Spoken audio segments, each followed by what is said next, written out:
O primeiro júri aí da chacina das Cajazeiras vai acontecer no mês de março. O massacre foi registrado há 7 anos e deixou 14 pessoas mortas. Nesse primeiro momento, quem vai sentar aí no banco dos réus é um dos denunciados como mandante das mortes.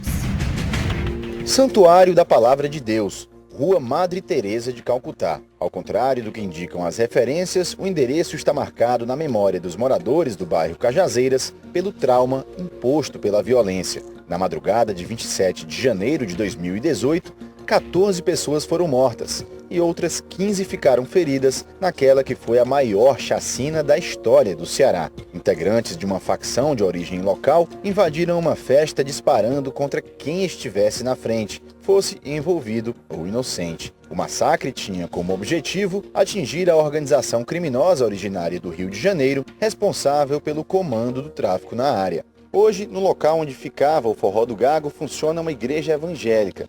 Mas para que a comunidade consiga virar a página sobre a tragédia que está prestes a completar 7 anos, ainda há muitas questões a serem resolvidas, principalmente na justiça. 9 réus foram pronunciados, ou seja, devem ir a júri popular pelo cometimento de crimes dolosos contra a vida na chacina das Cajazeiras. O primeiro julgamento foi marcado para 13 de março. Quem vai sentar no banco dos réus é Ednardo dos Santos Lima, mais conhecido como Aço. Ele é acusado de ser um dos mandantes. Além dele, também foram pronunciados, mas ainda sem data para julgamento, Noé de Paula Moreira, Misael de Paula Moreira, Fernando Alves de Santana, Juan Dantas da Silva, Zaqueu Oliveira da Silva, Joel Anastácio de Freitas, Francisco Kelson Ferreira do Nascimento e Auricélio Souza Freitas. As defesas aguardam julgamento de recursos no Superior Tribunal de Justiça. Segundo o advogado Lucas da Escócia, o desmembramento do processo se deve à complexidade dos elementos relacionados ao caso. Uma causa dessa complexa, onde tem vários envolvidos, vários réus, várias vítimas, várias situações dentro do mesmo processo,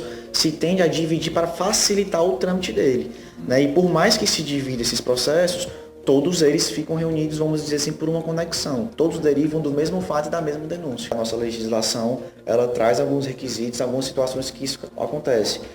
Quais são os mais comuns? A quantidade de réus. Às vezes, quando você tem 2 réus, né, 2 envolvidos com versões diferentes, então isso se separa.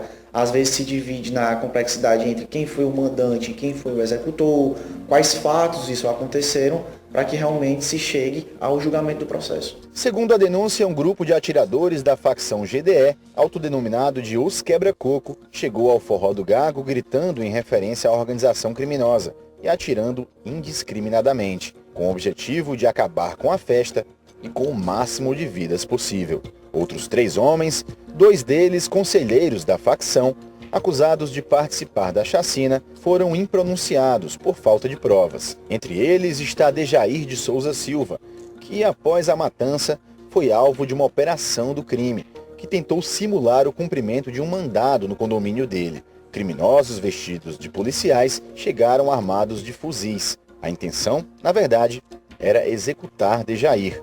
O porteiro desconfiou, não autorizou a entrada e o grupo fugiu. A exclusão de Dejair e também de Francisco de Assis Fernandes da Silva, o Barrinha, e de João Paulo Félix Nogueira, do processo, se deve ao fato de que ter posição de comando na organização criminosa não pode significar presunção de culpa nos atos cometidos. Para o processo penal em si, o que é que a gente tem que ter? Os indícios de autoria e de materialidade. A materialidade foram as mortes e a autoria é quais são os elementos que se tem até agora para apontar a participação daquele indivíduo. E durante esse processo, né, vamos dizer assim, durante a investigação policial, a primeira fase da ação penal e o júri, podem se verificar contextos em que essa pessoa, esse réu, não teve essa participação. Então ele pode sim ser excluído do processo.